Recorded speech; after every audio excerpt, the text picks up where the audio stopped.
เจริญพรท่านสาธุชนทั้งหลายวันนี้เป็นวันที่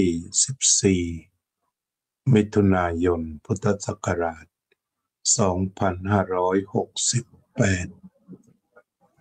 2568รายงานข่าวการเดินขบวนในมหานครลอสแองเจลิสเพื่อต่อต้านนโยบายการส่งผู้อพยพกลับภูมิลำเนาและกลับประเทศของตนยังดำเนินไปมาเป็นอาทิตย์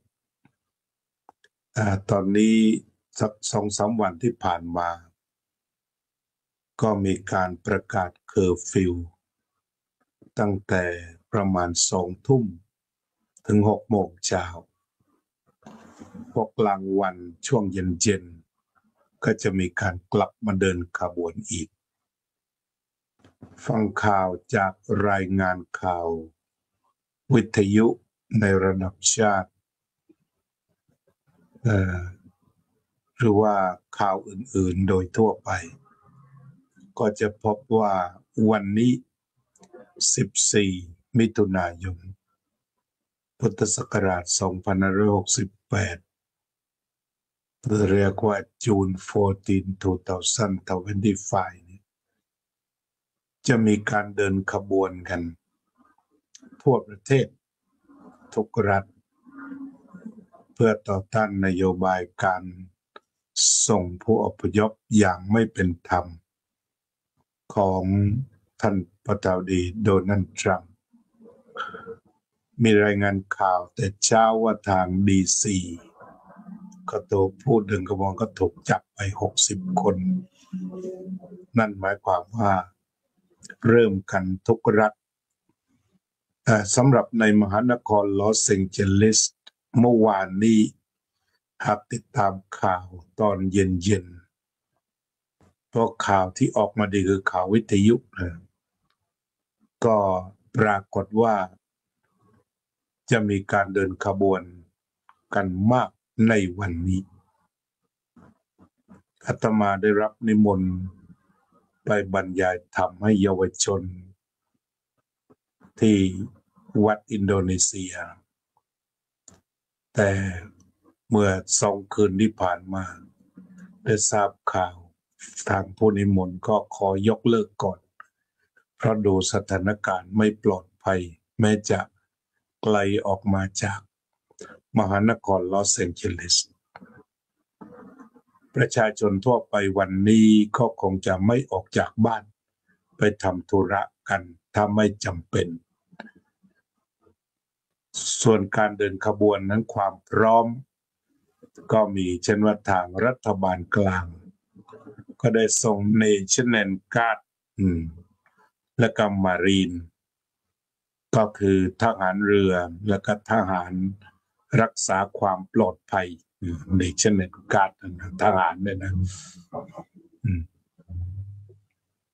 เข้ามาที่มหานครลอสแองเจลิสจุดประสงค์ก็เพื่อรักษาความปลอดภัยไม่ให้เกิดการจลาจลหรือวุ่นวายเหตุเกิดที่มหานครลอสแองเจลิสเป็นเหตุการณ์ที่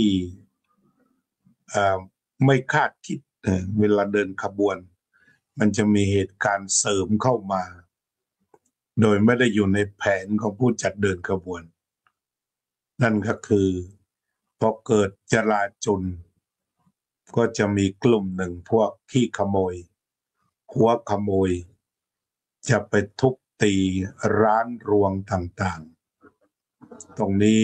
ญาติโยมที่เคยมีประสบการณ์ก็เล่าให้ฟังว่าแม้ในอดีตก็เช่นกันพวกโจรกลุ่มนี้จะถือโอกาสเวลามีการเดินขบวนใหญ่ๆควบคุมสถานการณ์ไม่ได้หากสดับรับฟังทางการเมื่อวานนี้มีการเตรียมการกันอย่างดีในการเตรียมการนั้นก็มุ่งไปสู่เรื่องการรักษาความสงบ เป้าหมายไปสู่ความสงบเช่นนายกเทศมนตรีของมหานครลอสแองเจลิสเองก็ไม่ได้ห้ามผู้เดินขบวนเพราะว่าการเดินขบวนเพื่อต่อต้านนโยบายนี้ของรัฐเป็นสิทธิเสรีภาพตามรัฐธรรมนูญที่ทุกคนประชาชนเดินดินหรือฝ่ายปฏิบัติการข้าราชการต้องปฏิบัติตามรัฐธรรมนูญเพื่อรักษาอุดมการณ์แห่งเสรีภาพตรงนี้ก็สังเกตว่าเขาจะอิงรัฐธรรมนูญว่าเป็นรัฐธรรมนูญที่ให้สิทธิในการแสดงออกโดยสงบแต่ต้องมีโดยสงบด้วย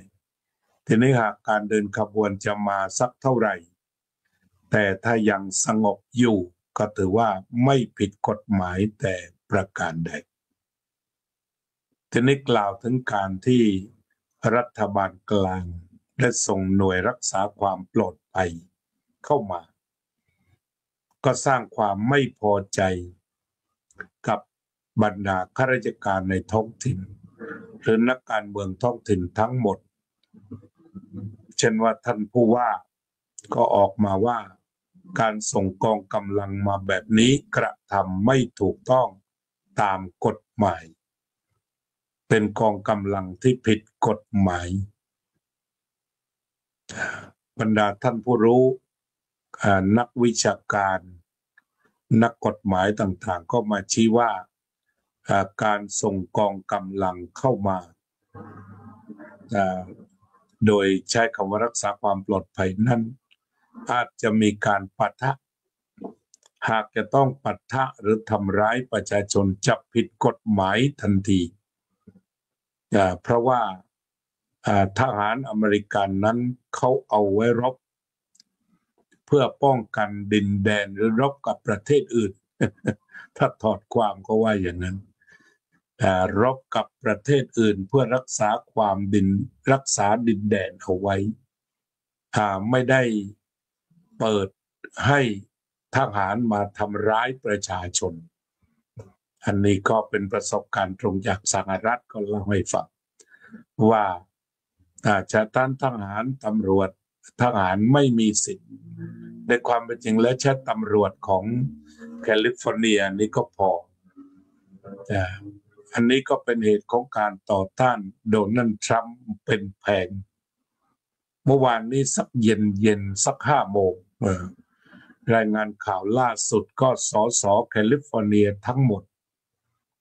แล้วก็บรรดาสทเทศบาลต่างๆที่อยู่ใกล้เคียงแต่ตลอดถึงบรรดานักกฎหมายที่รักษาความเป็นธรรมก็ได้มาปราศัยกันสักคนละ5 นาที10 นาทีเป็นกำลังใจผู้เดินขบวนคือว่าไม่ห้ามเดินเป็นการแสดงเสรีภาพแต่ขอร้องกันไปในทางเดียวกันนั่นก็คือว่าต้องสงบ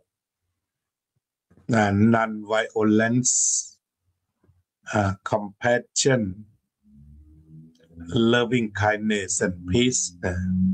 อันนี้ก็มีธรรมะพวกนี้ออกมาจากบรรดาสสเขตต่างๆสสเกือบจะทุกเขตมาพร้อมหน้ากันสว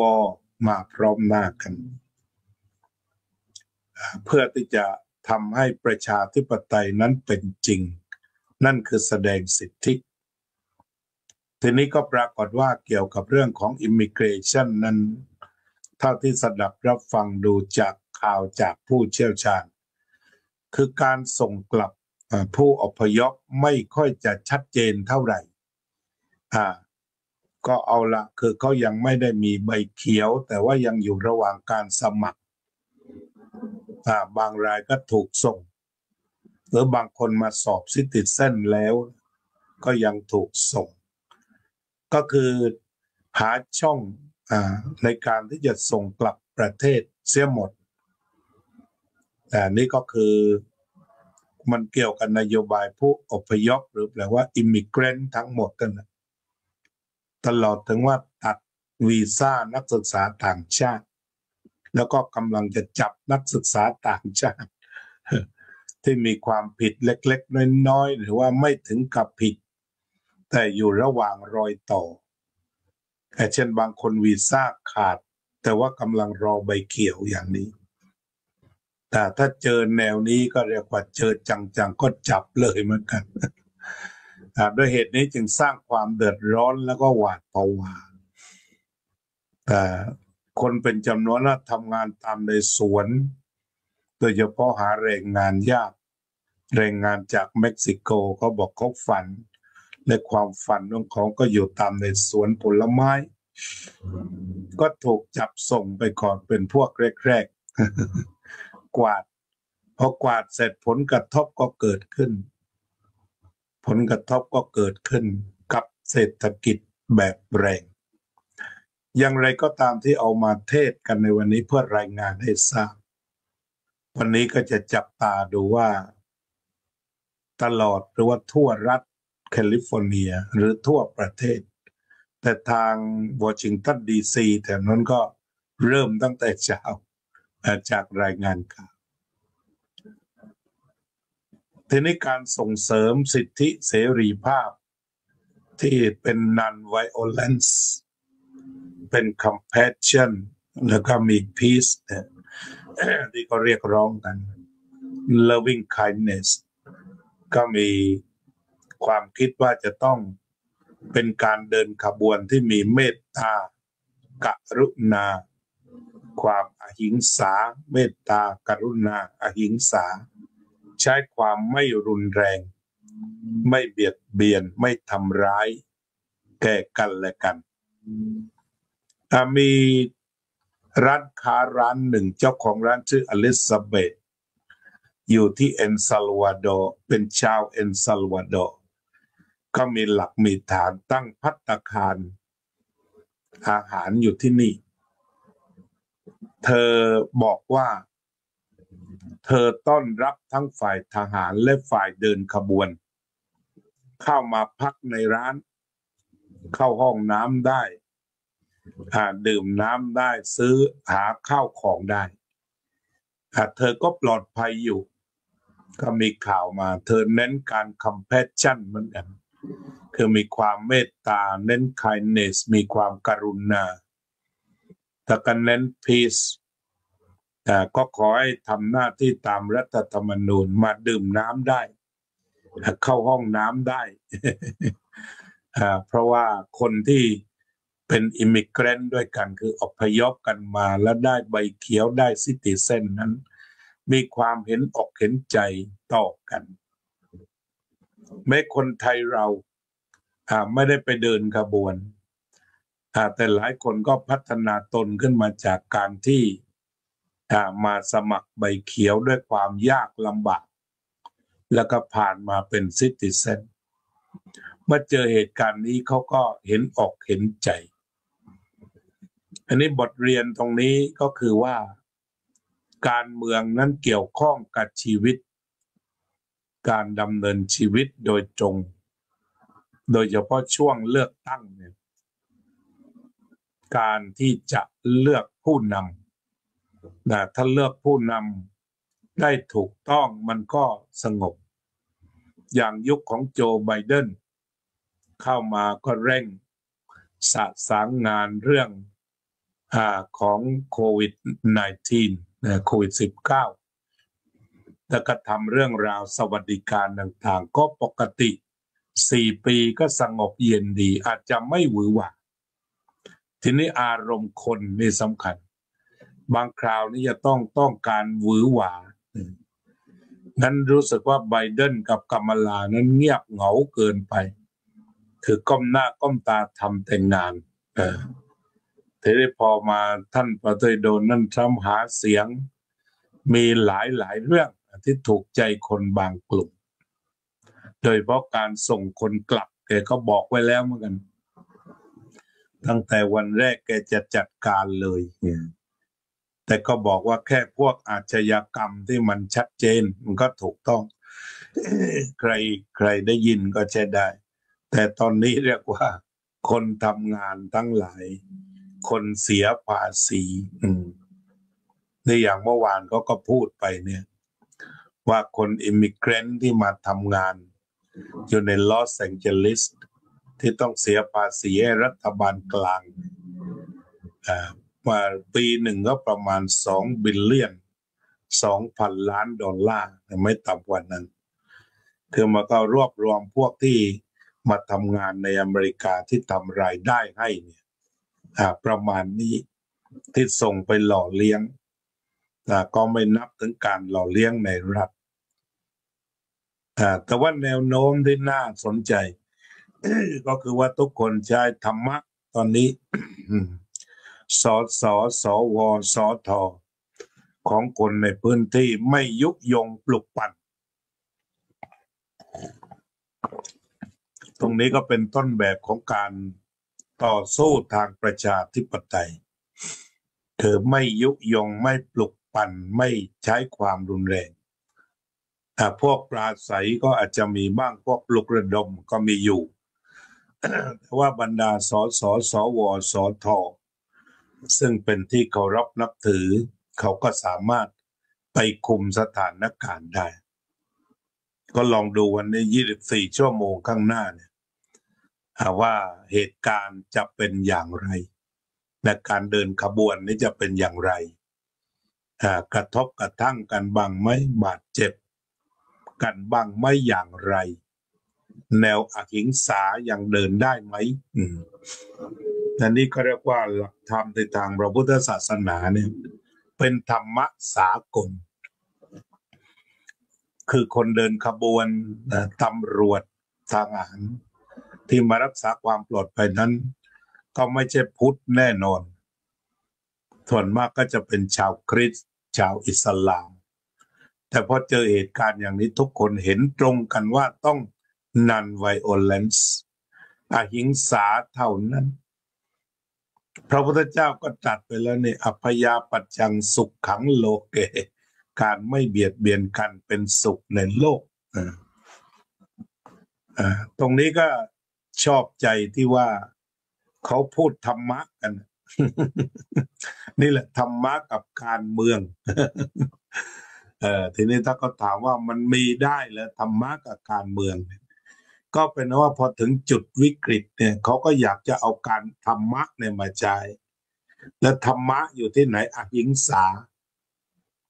แล้วก็ tolerance ต้องอดทน compassion ต้องเมตตา kindness ต้องกรุณาตรงนี้ก็เป็นต้นแบบของการ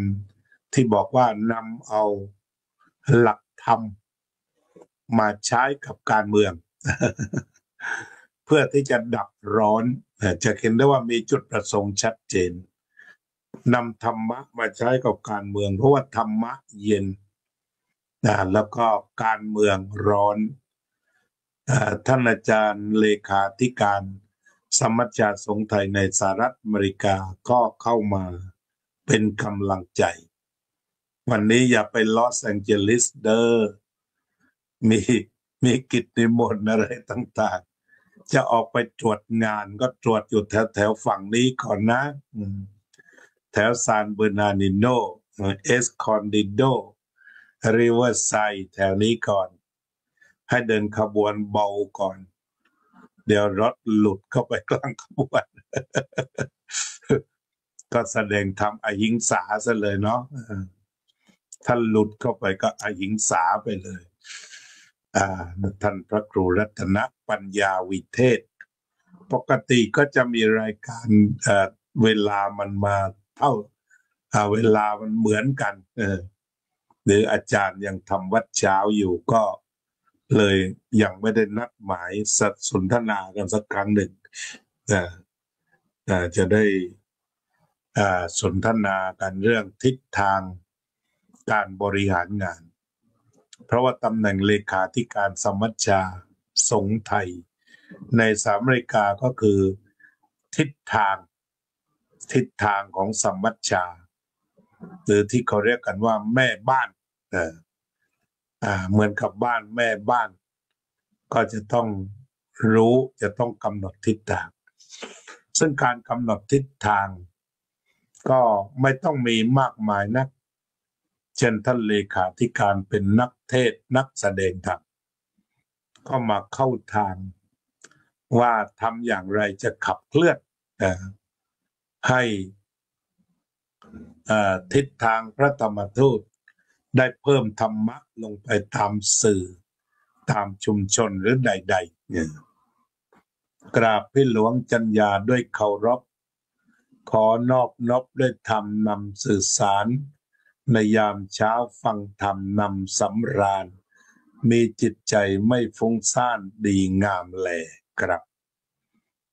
ทีนี้แนวโน้มของผู้นำเนี่ยส่วนมากก็จะมีภูมิหลังแต่เช่นท่านเลขาธิการสมัชชาสงฆ์ไทยในสหรัฐอเมริกานั้นก็ภูมิหลังก็มาจากหลวงพ่อปัญญานันทะเป็นพระอุปัชฌาย์แล้วก็มีความใกล้ชิดได้รับอิทธิพลธรรมจากท่านมากแต่โดยทั่วไปก็เป็นนักแสดงธรรมกับคนทุกวัยได้ดีโดยเหตุนี้เองแต่เมื่อเรามีภูมิหลังทางนั้นการมาเป็นเลขาธิการก็คงจะขับเคลื่อนเพิ่มเติมขึ้นหาลู่ทางแต่ตอนนี้ก็ออกสตาร์ทดีแล้วไปเยี่ยมวัดต่างๆครับดีแล้วครับขอบพระคุณพี่หลวงให้กำลังใจส่งเสริมให้น้องไก่เพิ่มกระแสจะขอทำหน้าที่และดูแลสาธุชนแน่ๆด้วยพระธรรมก็คือหมายความว่าก็เหมาะสมแล้วหน้าที่พระธรรมทูตหรือซิกเนเจอร์เนี่ยจริงๆก็คืองานเผยแผ่นั่นเองหน้าที่ของพระธรรมทูตก็คืองานเผยแผ่ตามพระพุทธองค์การว่าดูก่อนภิกษุทั้งหลาย เธอทั้งหลายจงจาริกไปเพื่อประโยชน์เพื่อความสุขแก่มหาชนเป็นอันมากอย่างนี้ก็จะมาแวะวัดพุทธปัญญานะครับก็ยินดีครับยินดีมาเที่ยวบ่ายๆได้หรือว่ามาชั้นเพลนก็ได้ แต่ส่วนมากเจ้าวาดอเมริกาต้องอยู่วัดนะอยู่วัดญาติโยมไปกันเยอะวันนี้จะไปเป็นประธานเปิดการอบรมบาลีกอนซอบที่วัดสุทธาวาสบ่ายนี้และเลยไปเยี่ยมพี่หลวงครับขอบพระคุณครับมาสบายพอดีวันนี้ก็เตรียมการจะบวชนาคกันพรุ่งนี้ก็นิมนต์ครับนิมนต์ยินดีอย่างยิ่งเลยครับถ้าได้มานะครับวันนี้วันเสาร์ครับถ้ามาก็อาจจะขอสนทนาธรรมถือโอกาสสนทนาธรรมได้เลยถ้าได้มาในวันนี้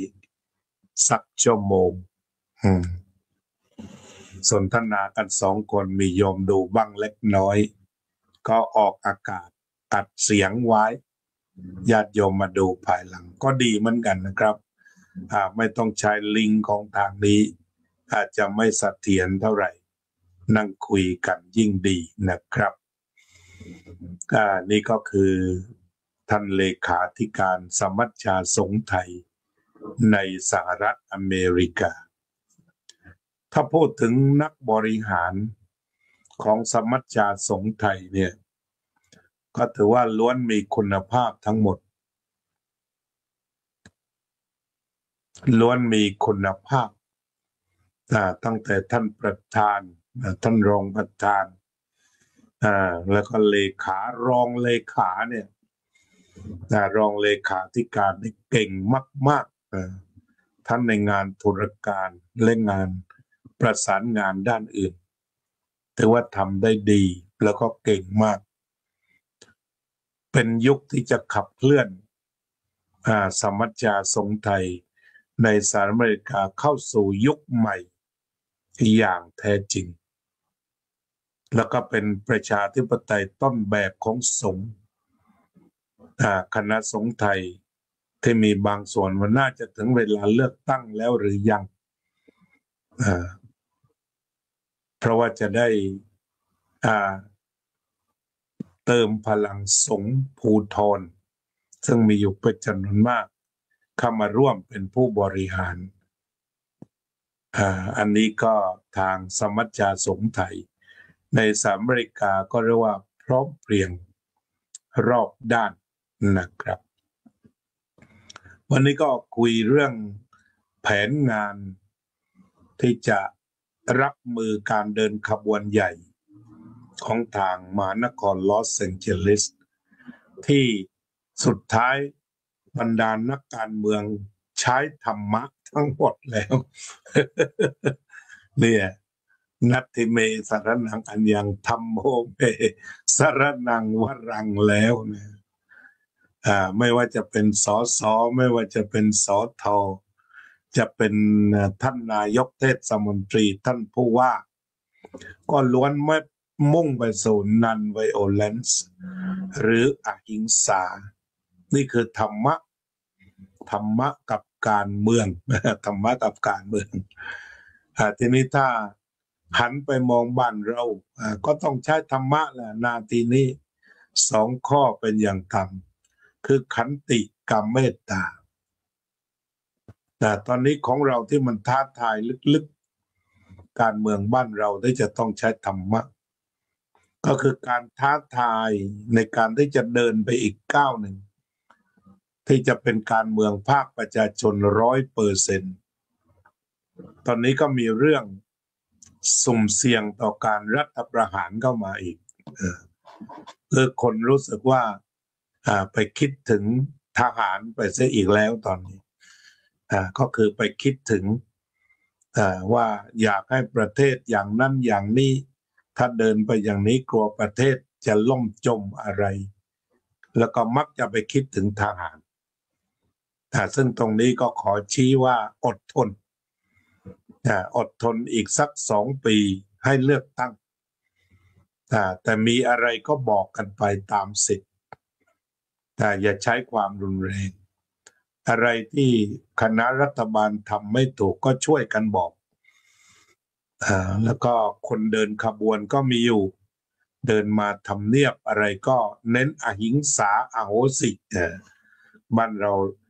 ก็เดินขบวนแบบมีธรรมะต้นแบบอยู่แล้วไม่กระทบกระทั่งเช่นว่าผู้ที่ใช้ธรรมะมาล้วนๆเช่นหมอเขียว ก็พูดธรรมะให้ผู้มาชุมนุมฟังมาวิเคราะห์ในเชิงธรรมะนี่ก็เป็นเวลาที่ว่าธรรมะกับการเมืองธรรมะกับการเมืองต้องมาแต่ว่าสิ่งที่มันน่าเกลียดคือหมายความว่าพระอย่าไปเข้าข้างใครแต่ว่าพระจะต้องชี้ว่าอันไหนมันถูกมันก็บทบาทโป๊ปทุกวันนี้กล้าชี้ตรงว่าสาเหตุมันเกิดจากการขาดธรรมะทางศาสนาคริสต์ก็เน้นความรักสงครามต่างๆมันไม่รักมันไม่เอ็นดูท่านก็ออกมาพูดธรรมะอย่างห้าวหาญในการที่จะเรียกร้องไปสู่สันติภาพนั่นเองเพราะฉะนั้นบ้านเราก็หากมองดูสถานการณ์เหมือนกับว่าจะท้าทายอยู่ตรงนี้นิดว่าจะผ่านเทอมหรือเปล่าก็ขอเชียร์ว่าให้ผ่านคือเข้าข้างความถูกต้องเนี่ยให้ผ่านแต่ก็ควรใช้เสรีภาพซึ่งทาง TikTok ทางอะไรก็ดูท่าทางใช้กันได้ดีนะแล้วก็ตั้งอยู่ในเมตตากับขันติอันนี้เป็นเบื้องต้นให้ผ่านพ้นการเวลานี้ไปทีนี้ความคิดว่ารัฐบาลนี้บริหารงานเป็นอย่างไรที่ถ้าเห็นจุดบกพร่องแล้วก็ไม่ยอมทำประการแรกก็คือว่าการแสดงพลังที่จะบอกจะตักจะเตือนด้วยความเมตตาบอกว่าอย่าทำอย่างนี้ควรทำอย่างนี้เป็นต้น ตักเตือนด้วยความเมตตาสภาทำงานให้ดีทำงานให้เข้มแข็งเอาเสียงเรียกร้องจากประชาชนเข้าสภาเนี่ยยาที่จะเป็นภูมิคุ้มกันรัฐประหารให้สภาทำงานให้ดีอย่าให้สภาล่มนำเอาเรื่องของชาวบ้านที่ค้างใจไปคุยกันในสภามีเรื่องใดที่พอจะคุยได้ในสภาคุยเสียรักษารัฐสภาให้ได้นั่นเองโดยสสทั้งหลายก็อย่าทำตัวท้าทายให้คนก็ไปคิดถึงทหาร เช่นสภาล่มบ่อยคนก็คิดถึงทหารประชุมไม่เรียบร้อยเอะอะโวยวายคนก็ไปคิดถึงนั้นต้องกลับมาปรับแต่ก็ถูกต้องนั่นแหละทหารจะรักษาความปลอดภัยให้ไม่ใช่เป็นผู้ปกครองประเทศแต่ว่าผู้ปกครองต้องมีธรรมะ ถ้าปล่อยให้มันอาการหนักหนาสาหัสประชาชนก็ต้องคิดถึงทหารให้มาปกครองอีก ฉะนั้นเราสร้างเหตุปัจจัยได้อย่าไปเสี่ยงงั้นกลับมาดีกันดีกว่าทำหน้าที่เต็มที่ประชาธิปไตยนี่มันมีผลดีทำผิดก็ชี้ไปแต่ถ้าทำผิดก็แก้ไขเสียเพราะเราต้องมีประชาธิปไตยคือช่วยกันคิดเรื่องใหญ่ก็อยู่ตรงนั้นแล้วก็ตัดความรุนแรงเช่นการพูดวาจาก้าวร้าวหรือการพูดวาจาหมิ่นประมาทซึ่งหน้าอันนี้ก็ไม่ควรจะทำคือนักอภิปรายให้เป็นเด่นด้านเนื้อหาอย่าเป็นเด่นว่าสามารถด่านักการเมืองด้วยกันได้เจ็บอย่าไปสร้างค่านิยมแบบนั้นแต่ว่ายกระดับเนื้อหาให้มันเยอะให้มันมากขึ้นไปชี้ผิดให้ตรงชี้ผิดให้ตรงประเด็นอย่างที่แพทยสภาท่านชี้มาอันหนึ่งที่ว่ามีหมอเขียนเรียกว่าเขียนใบรับรองแพทย์เขียนใบสั่งเขียนใบรับรองแพทย์ก่อนคนป่วยจะมาถึงอย่างนี้อันเนี้ยที่เขาชี้จริยธรรมว่ามันไม่ถูกเพราะยังไม่ได้มีอาการป่วยจะไปเขียนรายงานได้อย่างไรอันนี้ก็คือแพทยสภาท่านก็รักษาธรรมะก็คือความถูกต้องงั้นทั้งในสหรัฐอเมริกาในไทยก็มันเป็นเวลาที่จะต้องนำธรรมะเข้าสู่การเมืองแบบไม่มีทางเลี่ยงที่ธรรมะต้องสู่การเมืองเช่นอาหิงสาเนี่ยรีบเอาเข้ามาอย่าให้เกิดเหตุการณ์นองเลือดอย่าไปฝันจะต้องสงบจึงใช้ปัญญาวุธใช้ธรรมาวุธแทนอาวุธยุทโธปกรณ์ได้นี่ก็คือธรรมะการเจรจาการใช้ปัญญานี่ธรรมะกำลังทำธรรมะให้ปรากฏทั้งหมดเลยแต่ว่าบางทีเราไม่รู้ตัวเรามักจะแยกธรรมะจากชีวิตทั้งที่ใช้อยู่มันก็ถึงเวลาที่จะต้องบอกว่าธรรมะสำคัญสำหรับการเมืองไปจริงๆอย่างที่ลอสแองเจลิสเมื่อวาน ที่แสดงออกมันก็เป็นการแสดงออกว่าต้องการธรรมะหนึ่งอหิงสาเดินขบวนเป็นไปตามรัฐธรรมนูญแต่จะต้องมีธรรมะมีอหิงสาการรักษาความปลอดภัยของทหารตำรวจก็จะเป็นไปโดยอหิงสาเช่นกันแล้วก็สิ่งที่น่าจะสนใจก็คือตอนนี้ทหารสหรัฐมีการสวนประธานาธิบดีบ้างแล้วเนี่ยทหารระดับสูงแต่เขาสวนว่าจะไปสั่งอะไรถ้าผิดกฎหมายนี่ไม่เคลื่อนกำลังนี่ตกลงว่าไม่ใช่ว่าเป็นผู้นำแล้วจะสั่งอะไรซีซัวตาไปได้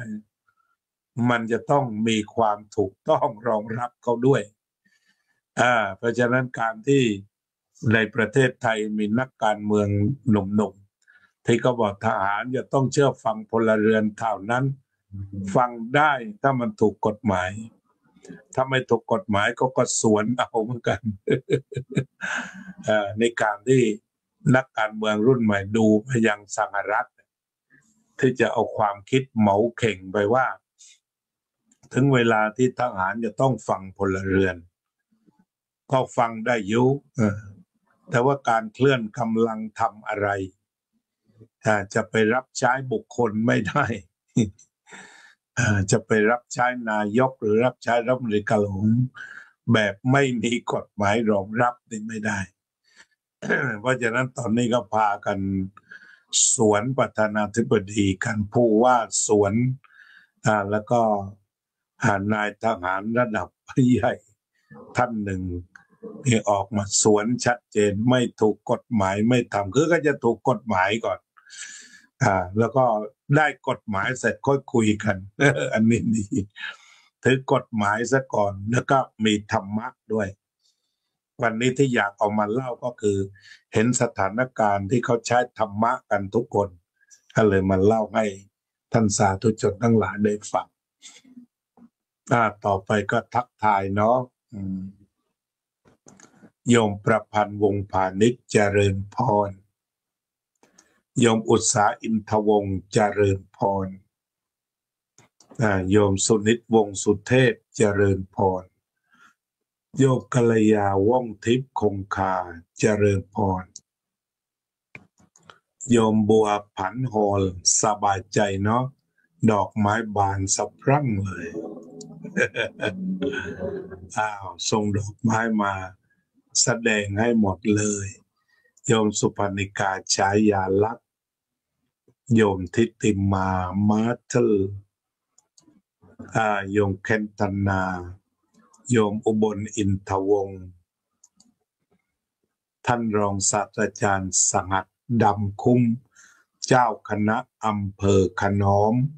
จังหวัดนครศรีธรรมราชโยมกุลาพัชจรดุลโยมพยาวเจนพนัทโยมหนูติ๋วสุดซ่าท่านเลขาธิการสมัชชาสงฆ์ไทยในสหรัฐอเมริกากราบถวายความเคารพพี่หลวงที่เคารพอย่างสูงครับกราบขอบพระคุณครับกราบพี่หลวงปัญญาด้วยความเคารพขอน้อมนบด้วยธรรมนำสื่อสารในยามเช้าฟังธรรมนำสำราญมีจิตใจไม่ฟุ้งซ่านดีงามแลเจริญพรให้โยมอนุชาพฤกษานนทชัยวันนี้จะต้องมาเนาะ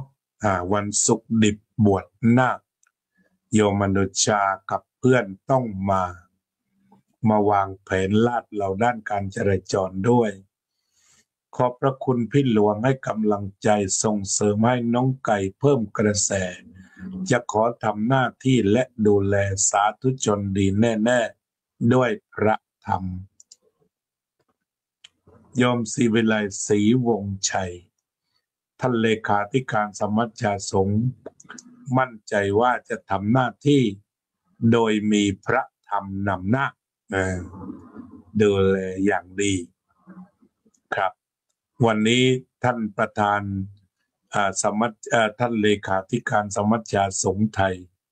จะเป็นประธานเปิดการอบรมบาลีก่อนสอบที่วัดสุทธาวาสแล้วจะมาเยี่ยมเจริญพรโยมกัลยาว่องทิพย์คงคาถามว่าจะมากี่โมงบ่ายกันแล้วกันเนาะ2-3 โมงก็ได้โยมนพรัตน์บุญกอบโยมอุตสาเป็นยังไงบ้างนมัสการพระอาจารย์จากเมืองหางโจวเป็นเมืองหลวงมณฑลจอเจียงสาธารณรัฐประชาชนจีนสาธุเดินทางด้วยความปลอดภัยทั้งไปทั้งกลับต่อไปก็เจริญภาวนาและแผ่เมตตาร่วมกันขอส่งกำลังใจให้การเดินขบวนในรัฐแคลิฟอร์เนียและ ในสหรัฐอเมริกาจงเป็นไปอย่างสงบ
สัพเพ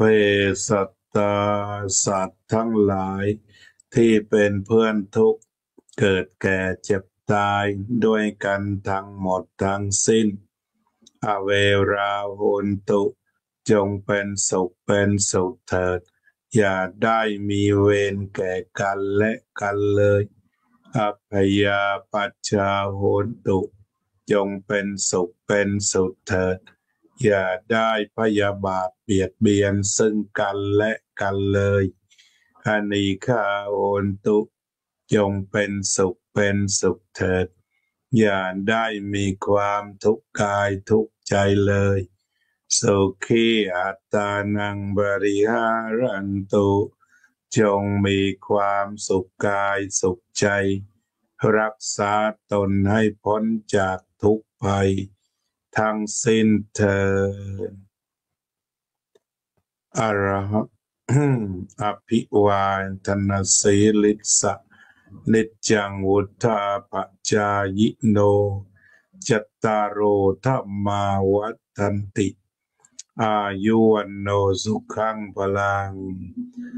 May all demonstrators, police, nation and guards, Marines, and all of the peacemaker be peace, be safe, be free from danger, be successful in this demonstrator to let the administrator know and relax and release about the measure to save immigrants in the peaceful way and non-violence. Thank you. สำหรับวันนี้ก็คงจะจากลาท่านผู้ฟังไปเพียงแค่นี้พบกันใหม่วันพรุ่งนี้อันเป็นวันบรรพชาอุปสมบทสองนาคคือธีรรัตน์กับสาธุชน9 โมงตรงเริ่มท่านสาธุชนที่สนใจจะบวชนาคเชิญที่วัดพุทธปัญญา9 โมงตรงสำหรับวันนี้ลาไปก่อน